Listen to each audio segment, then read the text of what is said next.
O prazo para atendimento é uma solicitação de reparo, ou seja, conserto. Reparo nada mais é do que tem essa bolinha aqui, ela quebrou, eu vou levar para um lugar para ela ser consertada. E a banda larga não é quebrada. Ou aconteceu algum rompimento, alguma falha, algum defeito, algum problema para que aquele serviço fosse interrompido. E aí, o que é que acontece? Alguém avisa, a internet caiu, ou você vê isso. E você tem que iniciar um processo de reparo. Esse é o fluxo que deve acontecer, tá? E todas as demandas, ou seja, você abrir um protocolo, abrir uma reclamação, elas têm um prazo de atendimento de 24 horas. Então, o contrato de banda larga por si, ele tem esse prazo máximo. E lógico que as prestadoras querem atender isso no menor tempo possível, porque existe o tempo de disponibilidade também. Quase que não sai. Então, esse é o prazo normal. A gente abriu, por exemplo, eu abri um protocolo de reparo agora, vamos supor que eu estou de manhã, até amanhã do outro dia, é um prazo que eles têm. Ou eu abri de tarde, no outro dia até o final da tarde. Isso, preste também atenção. Uma coisa é eu ligar, senhor, tem a disponibilidade aqui para, vamos supor, hoje é segunda, deu esse problema, para quarta-feira. Pode ser feito o agendamento? E aí a maioria das pessoas diz, não, tudo bem, pode. Por quê? Existe o prazo máximo de 24 horas, mas se a gente como consumidor aceitar um prazo maior, eles podem fazer, tá? Porque a gente aceitou. Se você disser, não, eu só quero porque existe o prazo da regulamentação da Anatel, que eu tenho que ser atendido em até 24 horas. E aí eles têm que dar um jeito. Na prática é isso que acontece. Porém, na prática não, né? Na teoria. Na prática, nem sempre isso é atendido. Ou seja, por mais que eu tenha lá o prazo de 24 horas, não necessariamente a pessoa aparece lá dentro desse prazo. A maioria das demandas, pelo menos que acontecem comigo, estão dentro do prazo. Pode que uma ou outra, de vez em quando, foge a esse patamar, que a gente vai lá e puxa a orelha do prestador, isso aqui não foi atendido, vai lá. E aí a gente tem essa tratativa, mas a maioria das demandas tem esse atendimento, tá bom? Então, fica ciente no prazo. E esse prazo começa a valer quando a gente fala para a prestadora, ou seja, ele recebeu aquela reclamação, aí começa a valer o prazo. Exceto quando ele já recebeu de outro prestador, ele já sabe. Aí, normalmente a equipe até já está trabalhando, mas para a gente como consumidor, o prazo começa a contar quando a gente passa para eles, tá bom? E qual é a vantagem? Que a gente tem o histórico das ações. A gente pode falar, ligar e consultar, como é que está a situação? Nem sempre você vai ter realmente o fluxo assim. O que o técnico está fazendo, ou a equipe técnica está fazendo, o call center vai saber. Na maioria dos casos que eu vejo, não tem tanta velocidade de atualização. Porque o cara está lá fazendo, não necessariamente ele vai no sistema e coloca o que ele está fazendo. Ou qual foi o problema técnico que aconteceu, ou XYZ.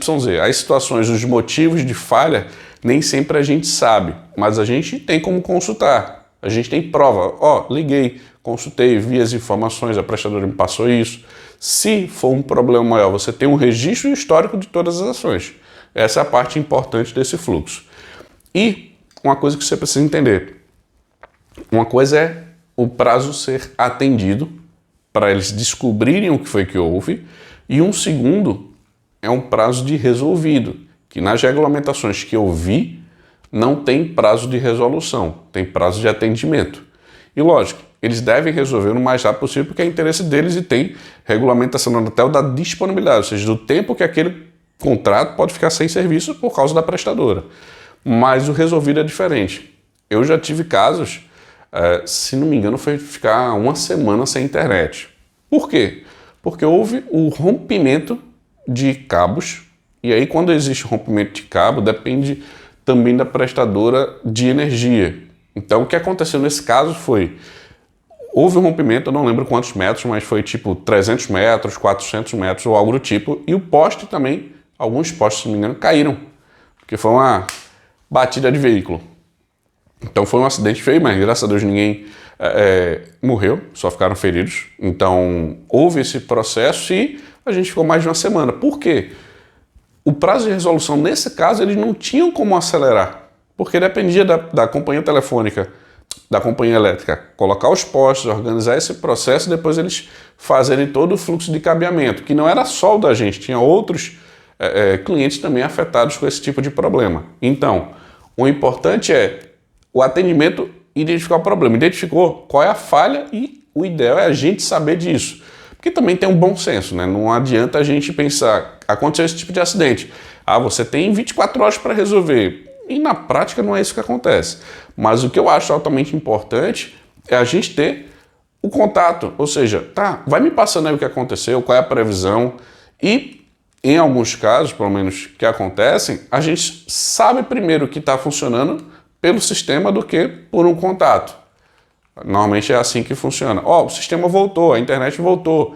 E aí depois a gente recebe algum contato ou, na maioria dos casos, nem contato a gente recebe dizendo que o sistema voltou. Isso, lógico, depende da demanda que você faça e como seja o atendimento daquele prestador. Mas se eles não estão fazendo isso, por exemplo, por e-mail, porque por e-mail é mais fácil que a pessoa vai lá e te responde. Serviço voltou normal, por favor testar, ou algo do tipo, eles respondem, a gente já está, normalmente, até sabendo disso. Mas cada atendimento é um, e o importante é você saber que existe esse prazo de 24 horas, mas que atendido é diferente de resolvido. O importante é você saber, pelo menos passar para o prestador o mais rápido possível e aguardar a identificação do problema, porque a maioria das questões são resolvidas até abaixo desse prazo de 24 horas. Normalmente, em algumas horas, a gente tem a resolução do problema, a não ser que precise de uma visita técnica ou algo do tipo, que aí eles têm que acelerar esse fluxo e o tempo de visita, né? Mas saiba quais são os nossos direitos, vamos dizer assim, como é que normalmente acontece esse prazo de atendimento de uma solicitação de reparo.